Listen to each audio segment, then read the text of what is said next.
Okay, aloha everyone. My name is Ku'uahoa Hermosura. I'm from the island of Kauai.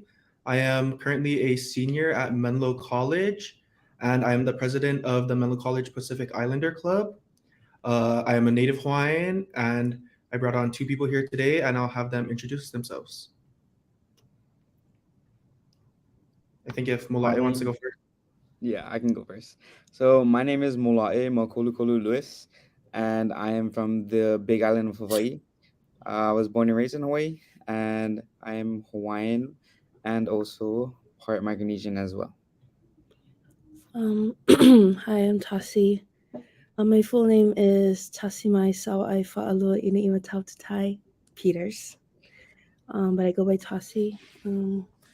I am from the island of Oahu in Hawaii. I was born and raised there with parents who are from both Samoa and American Samoa.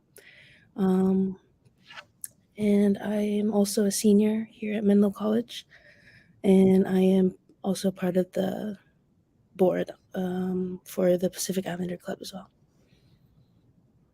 Awesome.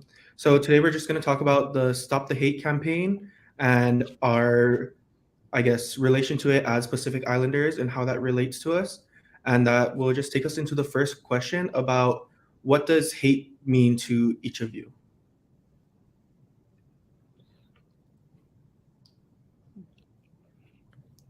I can go first. So most of the time, I would say hate is just a stronger word for saying that you dislike something or just like dislike somebody. Um, I would feel like hate is just something built up inside against a certain person or certain people, just because of something that happened to you. I think hate is more like a kind of like a coping mechanism, like based on maybe traumatic experiences that you've gone through. Because if traumatic experiences have never happened, I feel like you would have a more positive outlook on life. You wouldn't feel the need to hate on something or someone.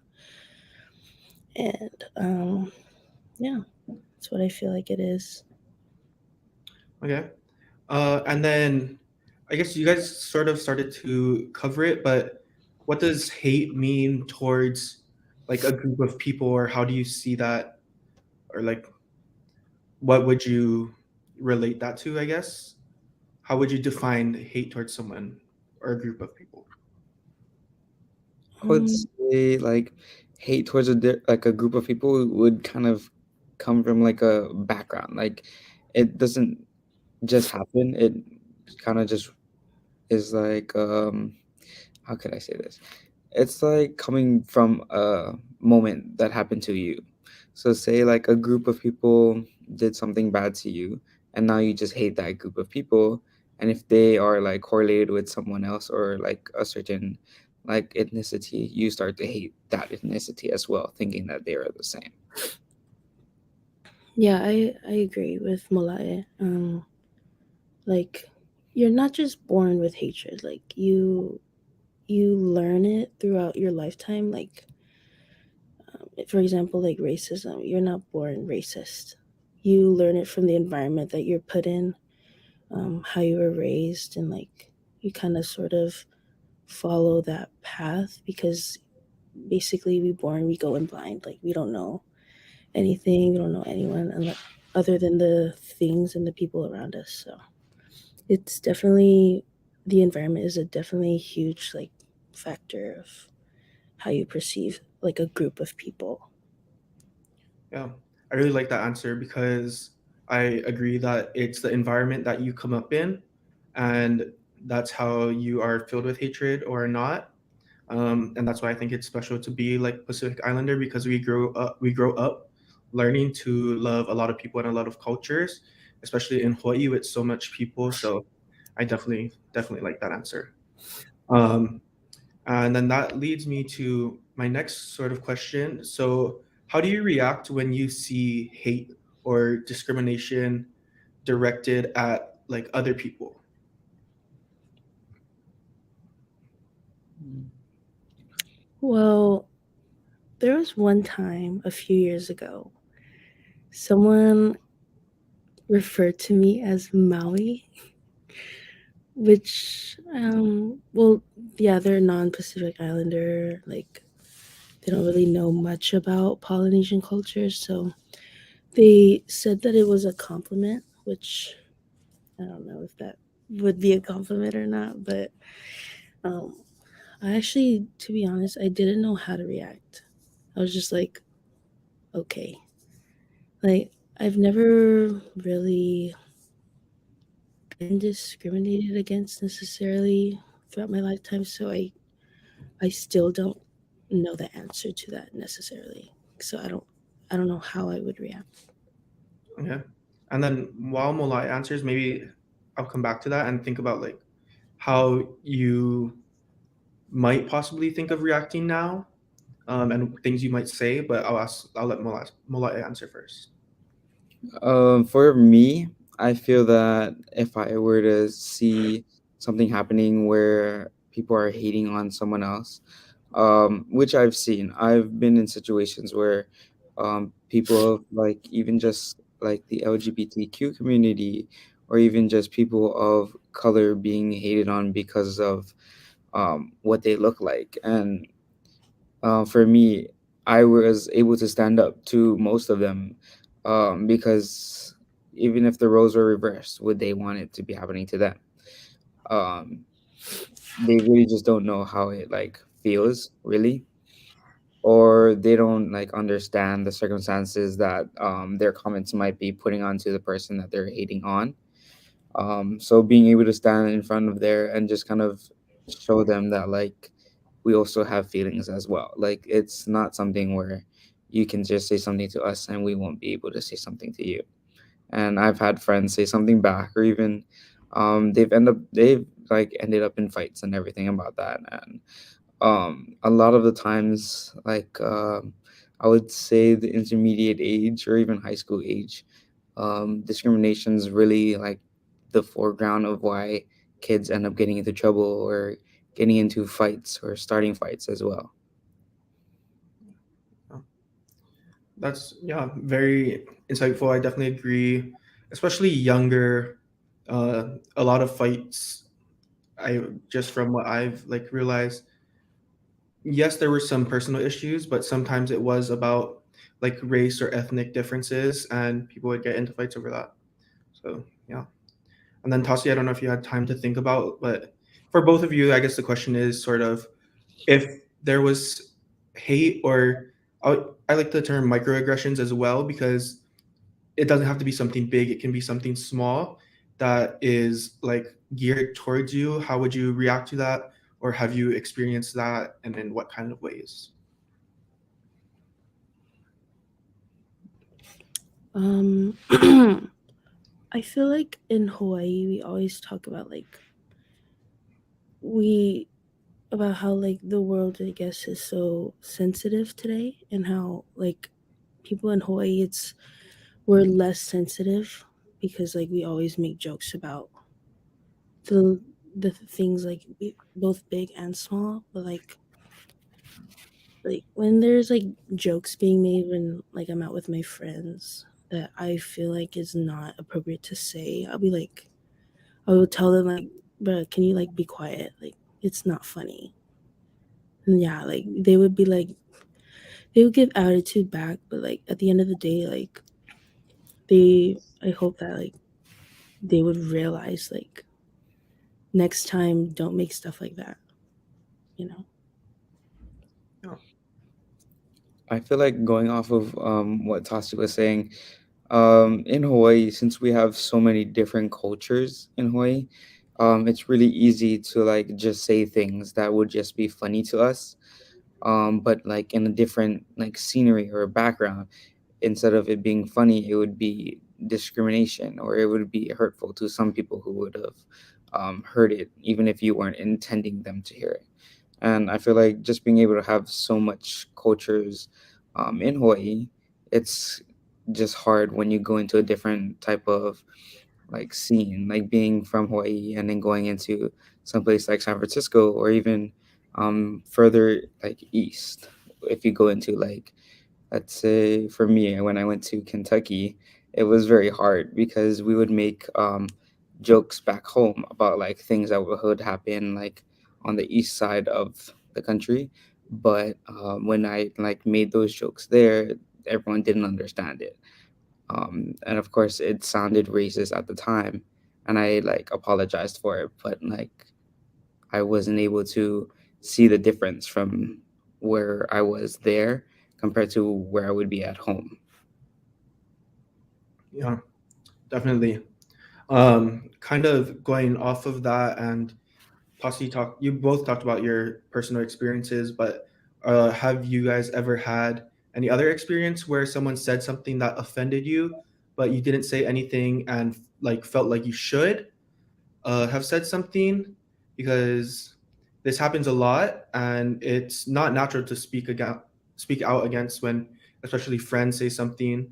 So if there's just times when you have felt that you kind of just pressed it down because you're around those people.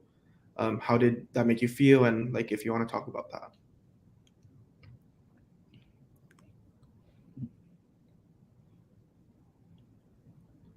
So I'll kind of repeat it because I know I kind of went all over. But if there was an experience where someone said something that offended you and you didn't say anything and felt like you should have. I'm trying to think of one. I can't really think. Because with the Maui situation, like I told her like it's not a compliment, Mm-hmm. but thanks, I guess, and she apologized. But another thing, I don't know. I mean, I guess back home, like I said earlier, I am Micronesian. I got that from my dad's side. Um, and a lot of jokes back home are made towards like the Micronesian people or just certain people under the Micronesian like ethnicity. So I'm part Chukis, and those type of like Micronesians are like known to be more dangerous. So like there's times where like since people don't know that I'm Micronesian, I have friends who are, and they get teased for things just because of who they are, or just because that's just how they were raised. And at times like I choose not to speak out because I don't want my friends to know that I'm Micronesian, or like I don't want to be like told the same things. But that was when I was younger, and when I was able to like go through intermediate school and high school, I was able to really speak out and say like I'm like not afraid to say I'm Micronesian. If you have something to say, it's okay. Like I don't mind it. Like I don't really care, but it's not something that should be always joked about. But I do see myself doing the same things and saying the same things about people of their ethnicity or even just of my own ethnicity. And I know to like watch how I say it or how it's said in general. Um, but yeah, Yeah. Oh, you want to turn the light back on real quick? yeah, I don't know how that happened. Okay. Well then, I guess moving on, since all of us are from Hawaii, different islands, Kauai, Oahu, Hawaii Island, and have come to the United States, California. Mola'e was in Kentucky for a little while. We've experienced different things that we don't experience back at home, and have also heard a lot of different things. So I just want your folks' perspective on movies like Moana and Avatar: The Way of Water, because they depict Pacific Islander culture from a Hollywood perspective, from that more like U.S. perspective. And did you have people make assumptions about you because of those movies, or like things you've heard, or like what they've said? If you have any insight on that. Yeah. You know how Moana was popular back in 2016 when it came out. Um, I had a friend who I met online, and then I remember she like um, we okay, so we met online through because at the time I used to like K-pop and stuff. And so I made like a fan account and whatnot on Instagram, followed her through the fan account, and then we became friends. And then we started following each other through our personal accounts. So she was able to see my face. And then when she did, she was like, "Oh my gosh, you look like Maui. Your hair is really beautiful." And I was like, at first I said thank you.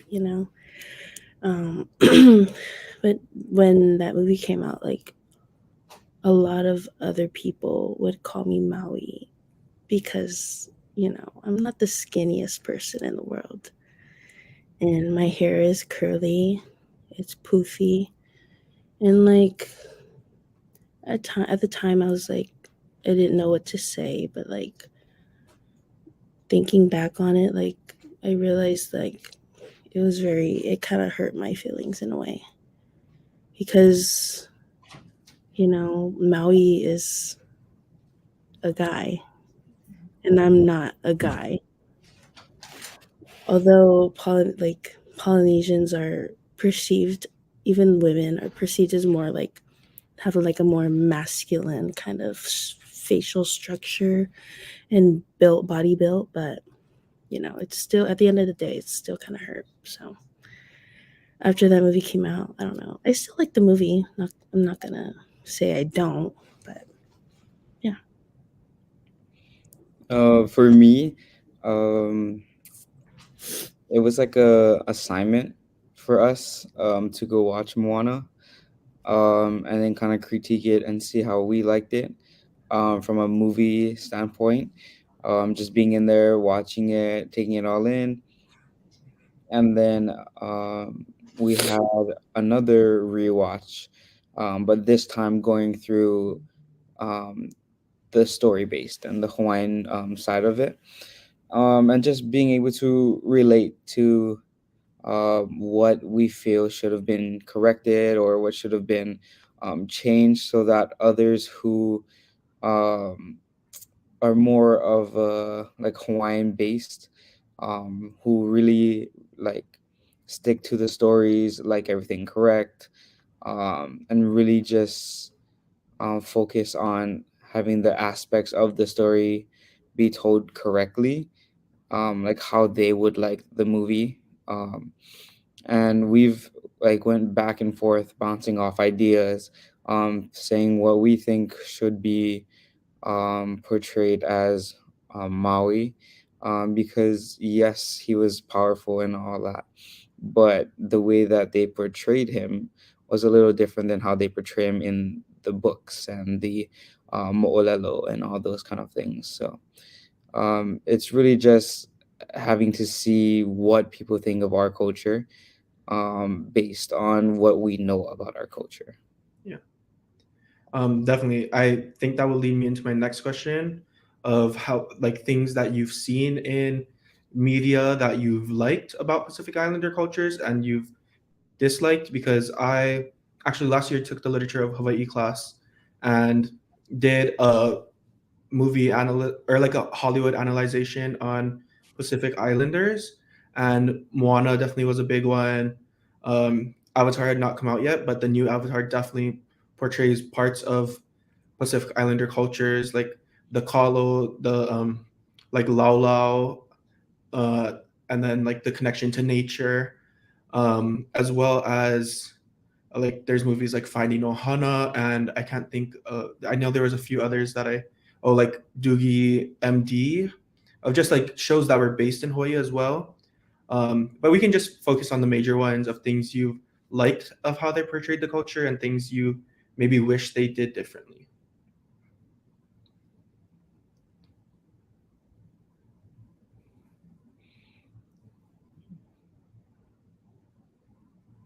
I think for me, just knowing what people think outside of the movies, being in Kentucky really broadened my knowledge of what other people think of Hawaii. So seeing the movies and all of that gives them a sense of what Hawaii looks like. And if something is wrong in the movies, they're gonna think it's correct because they've never been there. So if things are said wrong, pronounced wrong, spelt wrong, or even told a different way, they're gonna think it's all true, based on it being out there and being popular. So when they actually do see Hawaii, they think of other things or they even say other things, and then some people get offended by that because it was portrayed wrong, and they think it's correct because that's how they saw it, but no one has corrected them or showed them the correct way to say things or even just the correct way to look at our Hawaiian people.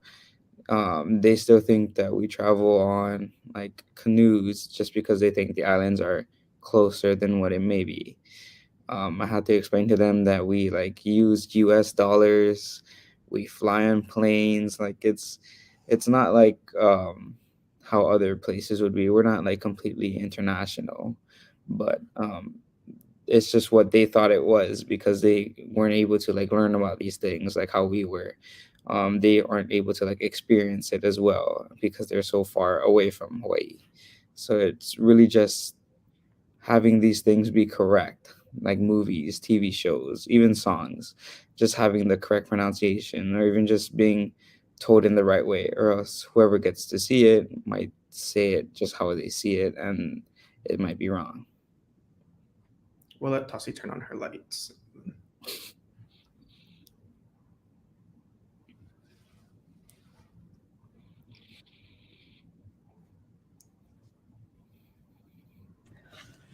I think for me in general, since I am not Hawaiian, but Samoan, I feel like media in general, like media exposure, is kind of good because not a lot of people know what Samoa is, who Samoan people are.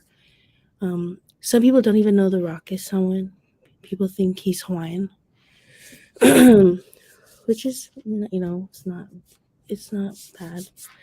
But yeah, I feel like just in general, looking at it through like as a Samoan cultural role perspective, just any media in general is like good enough exposure.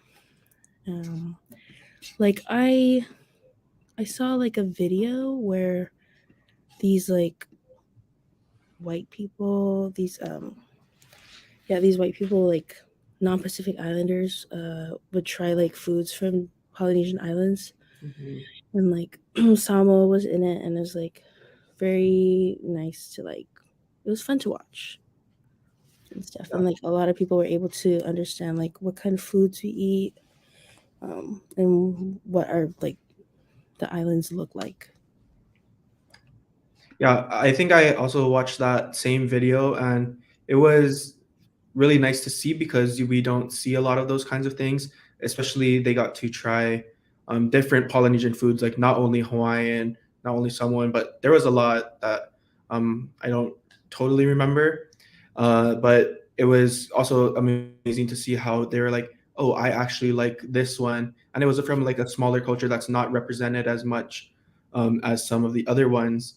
But you also talked about The Rock being Samoan, which leads me to kind of my next question of what do you think about Pacific Islanders mainly being seen as like football players or professional wrestlers?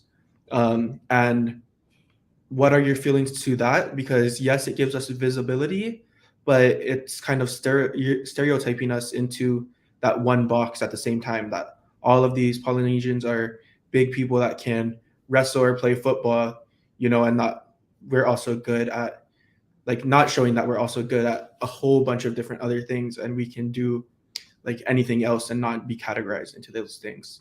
So just like what do you guys think about that? For me, I personally think that like a lot of people know Hawaii as sports. So what really was good was that there's this football player who does play still in the NFL. I believe he is some type of Pacific Islander. He might be Samoan, but he plays, and he decided to have like a record. Like he sang on his Christmas album with his football team, and he kind of displayed his voice. And a lot of people like the fact that he was able to get out of his comfort zone and show that he has more than just his football skills, and that he's like a well-renowned guy. Like he's well-rounded. He was like he graduated from college. He played football and he sings. Like he can do more than just one thing, and he's good at it as well. And it was really nice to see how much they asked him to sing even more after they found out how talented he was. Yeah, before sorry, Tasi, but before you go, that made me think of. I'm sure you guys watched the video, or I shared it with you guys of the Iam Tongi video on American Idol. Like that video went so viral and showed so much people like that Pacific Islanders can sing because I I like knew that coming from Hawaii and stuff, especially like knowing that there are really good Pacific Islander singers, but not as much people knew that. And that video really showed us that they can make you feel a lot of emotions with their voice. But Tasi, sorry, you can answer the question. Yeah. Like growing up, like I played sports. Um, it's like also my brothers played sports as well, but like this, it's the stereotypical like view of like Polynesians is like, oh, they're big built, they're strong. You shouldn't waste your strength on you should utilize your strength on sports. You would make it big, you would go into the NFL, or you would, I don't know, become the strongest man in the world. Like, um, I guess they put that stereotype on us because, like, there are a lot of cultures, a lot of like races that can't, who dream to have a naturally built, naturally built muscles like us. So they push on like this idea on us, like you have a body of a pro wrestler, you have a body of a football player, etc., etc.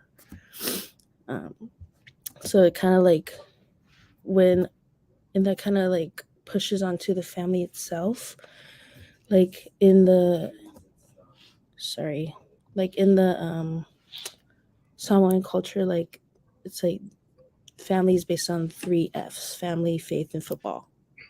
And like if you were to drive off of that path, you're perceived as like the outsider of the family, like the Mm. outcast.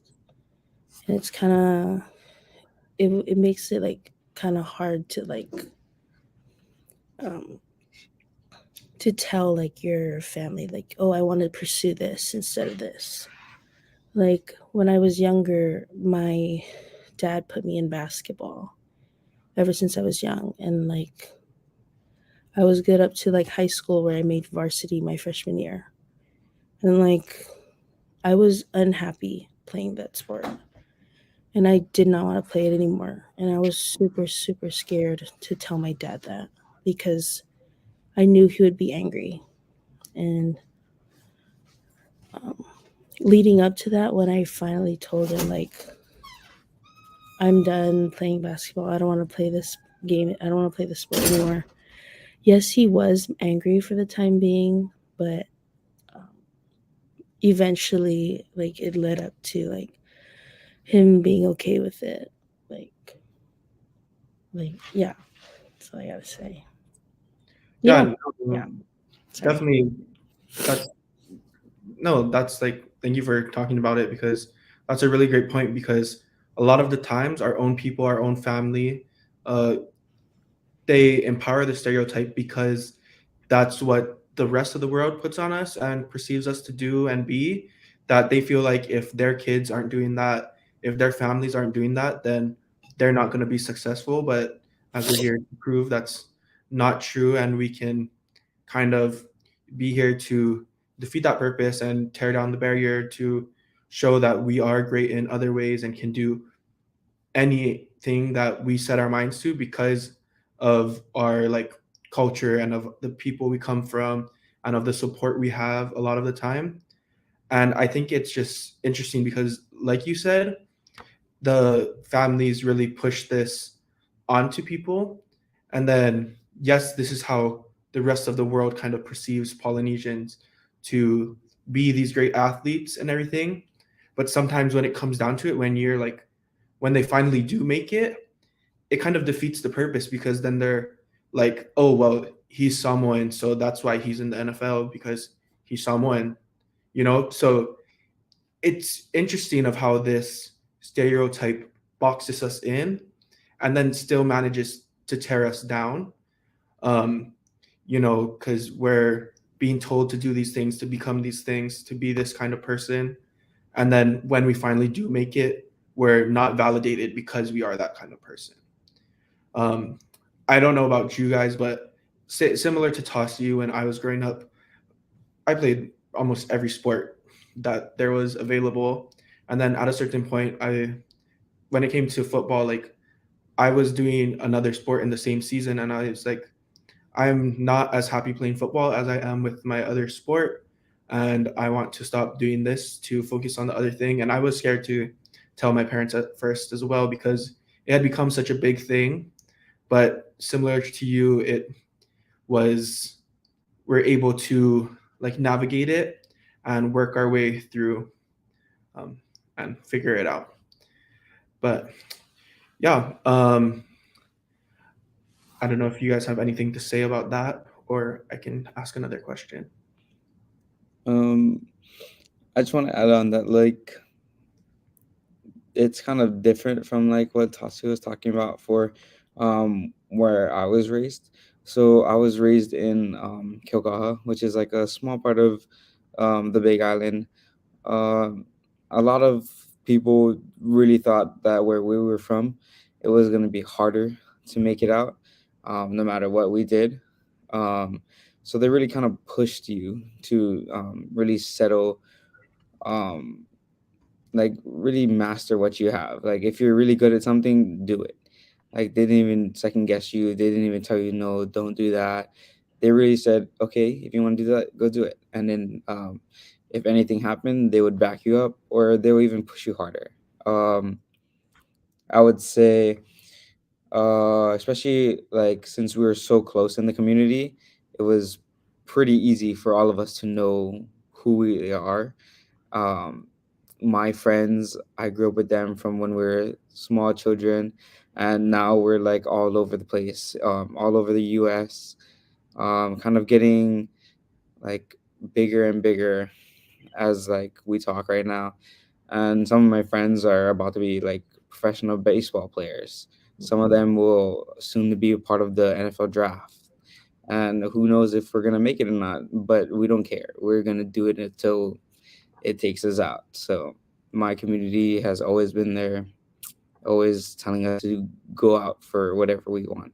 Um, it's really just us sticking together as smaller like communities of the big community and being able to push us out there so that we can set an example for those who may think that it's harder because they're in that small community, wanting to get them to go out there and be who they want to be and achieve what they want to achieve. Yeah. Sorry, Tasha. I don't know if you're gonna say anything, but that actually is really like that holds a place in my heart because for everything that I do and I like how I present myself in the world is because I say of like my community, my lahui, my background, but not just Hawaiian community in general, but of where I'm from. Like the North Shore of Kauai, the people there have like pushed me to make it here in California to be at college, who have like inspired me, who have helped me, who have coached me, mentored me, and that's why like I'm trying to do this to go back and give back to that community because I feel like it got me to where I am and I was able to do all these things and I want other people to have those opportunities. Um, yeah, but I don't know if you want to say anything, Tasi, or I have a question. If not, Um, um, yeah, going off on like community.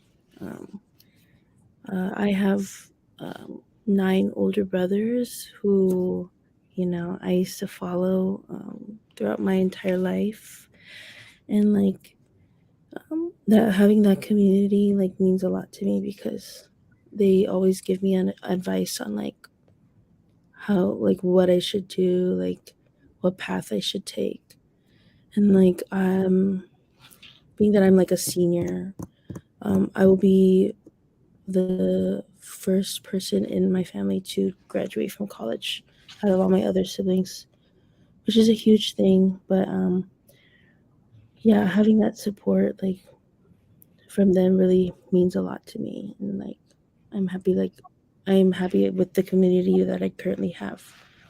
I'm really grateful.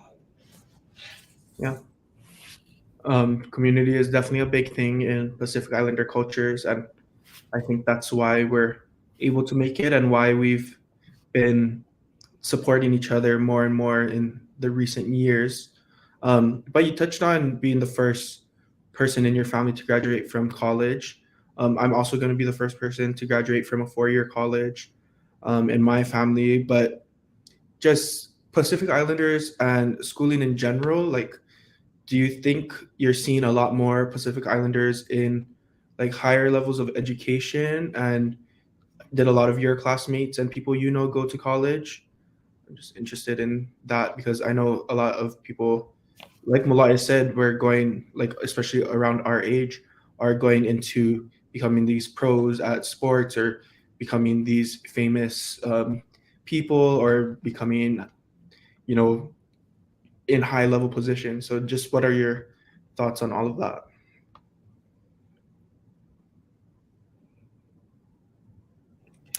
Um, Looking back, to be honest, I don't see a lot of Polynesians um, in higher education. Like but all three of us go to Menlo, which is a PWI, a predominantly white institute, where like and like looking at like my classmates from high school, after we graduate from high school, they go into trade school or construction, truck driving, etc., etc. Like, I don't see a lot of them go to a higher education, um, which is ultimately their choice. But Yeah, yeah, there's like a lack of Polynesian Pacific Islander presence within like colleges and stuff. Other like I feel um like if you can't like get into a sport, you would mainly see Polynesians in college because they're playing a sport. Other than that, other than that, like for academic reasons, like there's like little to none. Kind of going off of that, um, on my dad's side, I will be the first, um, like person to graduate a 4-year college. Um, and I feel like on that side as well, me and my three siblings were like the only um, four total of us who really wanted to go to college. And there's two of us now in college and one to be in college soon. And just kind of breaking that barrier and just being able to um, really show that side of the family that like there is more to us and that if we really just focus on school, we'll be able to do more. Um, but also going off of Kova's question, um, I feel like my classmates were all able to kind of at least get off the island in a sense and try out college and just see how it was for them before like switching over to just being in like the work services or even just finishing it in like 2 to 3 years. But I feel like for us, we graduated in the year of COVID, 2020. So it held some of us back a little bit before being able to really strive. So some of us took the gap year, some of us took like a few years to kind of get ourselves together and get us mentally prepared for what is next. But I still see some of us going, and some people are even just starting now for college, but they're still trying to see what more there is for them before going to a different route. And I feel that, especially on um, that note, a lot of people after our class is having more of a harder time, especially since COVID happened and everything. It kind of brought some, Yeah. like, I guess, relaxing kind of set of mind to a lot of people in Hawaii, because now they're not really seeing the same grit on like doing more and getting more done. And I think that's really what kind of held a lot of them back from being like here in colleges now and being able to see them like be successful somewhere else. Yeah, I definitely agree. I'm with everything you said. I think I've noticed similarly that classes after us, because we all I think graduated in 2019, the classes after us have less have not left Hawaii as much as our class and the classes beforehand. Um, and also, like it's interesting to hear Tasi's perspective because me and Mola'e went to the same school in a sense, and we kind of had more opportunities. I feel like to go to higher education, um, and we had resources to help us.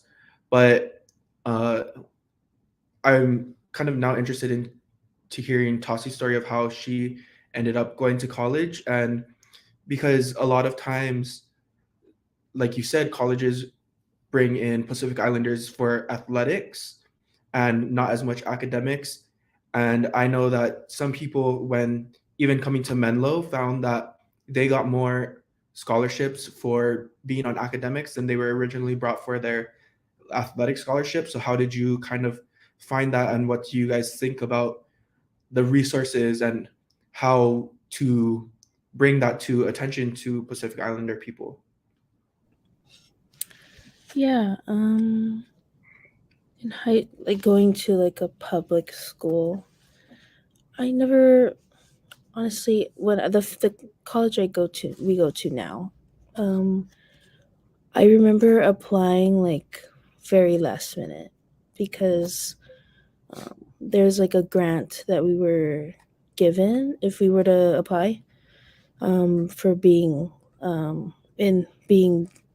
a resident of Hawaii. So that's why I decided to go to this school specifically. But regardless, I was planning on going to college either way. Um, I feel like for like resources, um, I feel like it can help like if you know students instead of talking to staff directly. I feel like us as students like should speak up about like the resources that we have because I know like it's scary to think about like what to do after high school because from there on um you have to like pay to go to college. You have to pay to get an education. And like there are a lot of times like um you don't have that financial of ability to um cover that. But I feel like um you know helping like your peers out or like someone younger than you feel like giving them resources to like the many scholarships that you can apply for that's on the internet can like kind of help them motivate because we're obviously like the same kind of like the same age range. So speaking to someone who's like maybe a few years older than you rather than someone who's like a lot of years older than you speaks a lot about like in terms of motivating someone to like take that step into going to college and apply to all these schools. Yeah, definitely. Um, I don't know, Mola'e, if you want to say anything. Um, I guess I could kind of just like speak briefly on like what made me choose to go to college. Um, I just for me, I personally wanted to go to college. I didn't really care where it took me as long as I was getting that assistance to further my knowledge on like what I want to do after I graduate. And even just helping me get like better jobs or get me in systems that I might not have thought I would be in. And like I said before, I did start in Kentucky. And a lot of people will say that's very far, especially from being born in Hawaii. But I went there for volleyball. And I knew I was getting a lot of academic scholarships like in other places. But volleyball gave me a much larger package that helped not only through academic, it helped me in general to pay for college. So I saw Kentucky as being a better way to help myself and my family financially. So I like went there for 2 years of college. I enjoyed playing volleyball. I enjoyed being there for those 2 years. And it was a 4 year college, but I felt that I needed more for what I needed to do once I graduated. Kind of needing to find myself and everything. Because once volleyball was over, once the season was over, once there was nothing really to do with volleyball, I just felt more lost, if anything. So I transferred here to Menlo, and this is my first year here at Menlo, but I'm a junior in college. But I feel like being here, I have more opportunities, more availability to things around me, being able to find that one successful job that would take me until who knows when. But I just feel like being here at Menlo, it helped me grow what I want to do after I graduate. And that's all I've been looking for once I graduated high school. Okay, you want to turn your light on real quick.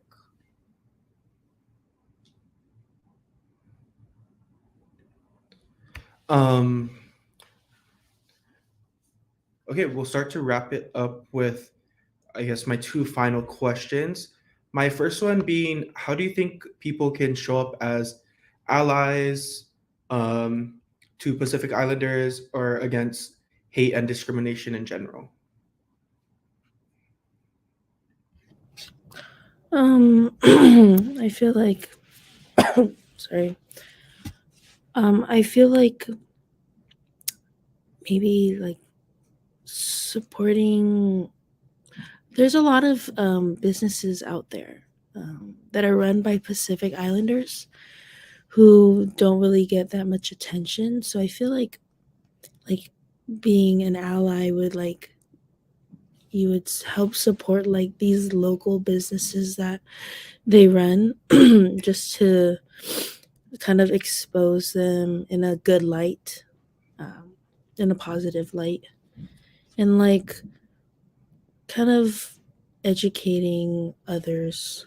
Um, like say that you are a non-Pacific Islander and you're trying to learn about like the culture of the different Polynesian race cultures that we have, like going as far as to like being an advocate for us and like educating on those who are like do not have enough information about us, like truly help, at least against the hate and the discrimination and stuff. I think going off of what Tasi was saying, um, being able to really like take in the information, that people are telling you about. Just finding the right people to talk to, those who are Pacific Islanders or who have been a part of the studies taken on Pacific Islanders as well. Um, a lot of people really just don't have that first initial information to kind of get them started on what they could do for getting to know more about the people of Hawaii or even the people of Samoa or even just anyone of the Pacific Islanders group. And I feel that being able to really learn from the books that were written by Pacific Islanders or written to kind of keep the language and the people going. Like there are many different books that like teach you the language or the different like things people go through day to day, just to keep the culture alive and to keep everything similar so that it doesn't die out once the person who has all that memory goes as well. Um, and just being able to sit and really learn and comprehend all of this learning, and just sharing it and being able to show people what is the true thing of the people of like the Islanders community, I guess you could say, and just being able to really know what is right and wrong and how you should really see these people. Because some people think of us as like people who just wear grass skirts and like live in grass huts, and that's really not what it was. It was that at the start, but we have developed and we have grown and we have really modernized ourselves so that we could continue to keep our Hawaiian culture alive using things that were available to us as well. I both of what you both said is really awesome. Supporting the people, immersing yourself in the culture, um, all of that. That's why I wanted to have vendors at our event, and that's why we have books out for people to read and to learn more. Um, so my final question is: do you feel like things are getting better or worse in regards to like stop the hate, discrimination, just kind of like overall of what we talked about and Pacific Islander people? What do we see like the projection going towards? Do you think things have gotten better? Do you think they've stayed the same over the years or have gotten worse?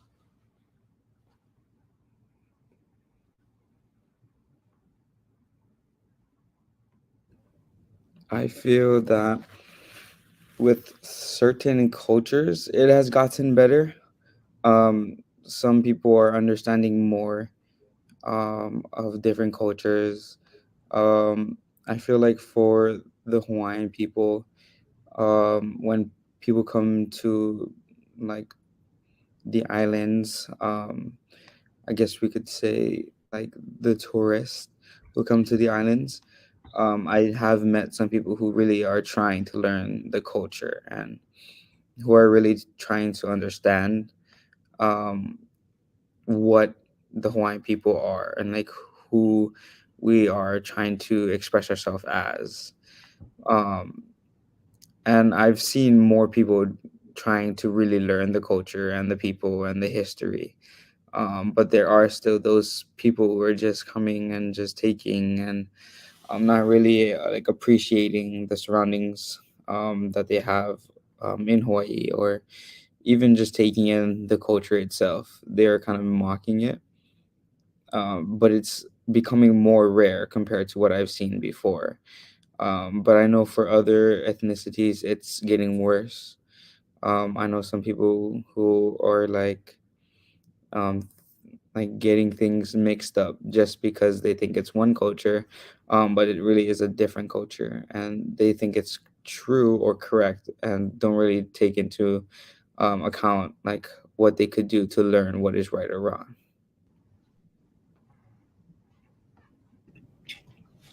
Um, yeah, also think it's getting a little better, although very little. Um, like for example, like the video I mentioned earlier that I watched about like the food, the different kinds of Polynesian food. Um, some of the food that they displayed for like Hawaii or New Zealand, even like it, those food that they had them try wasn't necessarily the cultural foods that their culture eats. Like, for example, like they brought for for Hawaii, they brought mac salad and just like different like influential foods that Hawaii is known for rather than authentic Hawaiian foods. Same with New Zealand, like they brought out like foods that, you know, are popular around New Zealand because like not everyone in New Zealand is technically Polynesian. Like, and they brought out in the comment section of the video they brought out like, oh, meat pies are not Maori food. Like that's you did New Zealand so wrong. They deserve to be represented better. And like although like yeah, there are the many negatives. Like um, it's still like making the video in general kind of sheds more light into like learning about Polynesian culture in general. Although it wasn't, you know, fully correct. In some sense, it was they were represented in a way. In regards to like stop the hate, I feel like speaking on like in the Samoan culture, I feel like it is slowly getting better. Um, people like are finally like being educated on like what it is like to be someone who's Samoan, like the different like the two different Samoas that exist. You know, the one that's an independent territory and the one that's run by the US. And like even more so like children who are Samoan but are born and raised in like the US. They're kind of being more in touch with their culture back at home. Like they want to learn how to speak Samoan. They want to learn how to do the taulunga or the siva. You want to know how to cook, uh, you know, pisupo or sapusui or anything of that. And like it's good to see like the youth today kind of like em- embracing their culture more and like educating those around who are not as informed as you know, as others. So it's a good and bad thing, but I feel like it's more of a it's getting a little better. Yeah, I definitely agree with both of you that overall, I think things are getting better. They aren't the best, they aren't good, but they're working there. I like that example that you used, Tasi, of the video actually, because yes, it's showing the cultures, but they're not getting everything right. You know, if they were like, it's taking it a step further and reaching out to those people and having them verify or having them like collaborate or help on those projects and be like, hey, that's actually not like representative, but it's more just showing something from the place, not of the people that you're trying to represent. Um, but yeah, I want to say thank you to both of you for joining me tonight, Mola'e and Tasi. Thank you for watching, and thank you for to the California State Library for funding this project of stopping the hate and ungrouping the PI from AAPI because we are our own people, and just grouping them together is grouping two very large groups of people, but very different groups of people together. So it's giving us a voice and a platform. Um, and yeah, thank you to everyone who has brought us here and supported us. Mahalo.